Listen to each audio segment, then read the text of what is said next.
বসুন্ধৰাৰ জৰিয়তে থলুৱা মানুহক মাটি দিয়া বুলি কৈ আদানীক ডিমা হাছাওত মাটি দিলে নহ'ব। বসুন্ধৰাৰ জৰিয়তে থলুৱা মানুহক মাটি দিয়া বুলি কৈ বাবা ৰামদেৱক 4,500 বিঘা মাটি দিলে নহ'ব। আৰু দ্বিতীয়টো এটা দাবী আছিলে যে চৰকাৰে সদায় কয় যে বসুন্ধৰাৰ জৰিয়তে থলুৱা মানুহক মাটি অধিকাৰ দিয়া হৈছে। আমি যেতিয়া কৈছোঁ কাৰ জৰিয়তে বিদেশী আনিছে, আমি যেতিয়া কওঁ মূল্য বৃদ্ধি কৰিছে, আমি যেতিয়া কওঁ স্কুল বন্ধ কৰিছে, আমি কওঁ যে চিকিৎসা ব্যয় বৃদ্ধি কৰিছে, তেতিয়া মুখ্যমন্ত্ৰী এটাই কথা কয় যে অসমত প্ৰথমবাৰ কাৰণে এনেকুৱা এজন মুখ্যমন্ত্ৰী হৈছে যোনে বসুন্ধৰাৰ জৰিয়তে থলুৱা মানুহক মাটি অধিকাৰ দিছে। কিন্তু ইয়াতে থকা সকলো থলুৱা মানুহক সোধক, বসুন্ধৰা 1.0, 2.0, 3.0 পাই গ'ল, কিন্তু এগৰাকীও থলুৱা মানুহে তিতাবৰত আজিলৈকে মাটিৰ অধিকাৰ নাপালে। গতিকে মুখ্যমন্ত্ৰীক আমি স্পষ্টকৈ ক'ব বিচাৰিছোঁ, বসুন্ধৰাৰ জৰিয়তে থলুৱা মানুহক মাটি দিয়া বুলি কৈ আদানীক ডিমা হাছাওত মাটি দিলে নহ'ব। বসুন্ধৰাৰ জৰিয়তে থলুৱা মানুহক মাটি দিয়া বুলি কৈ বাবা ৰামদেৱক 4,500 বিঘা মাটি দিলে নহ'ব।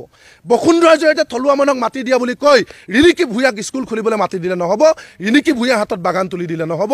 মাটি থলুৱা মানুহক দিব।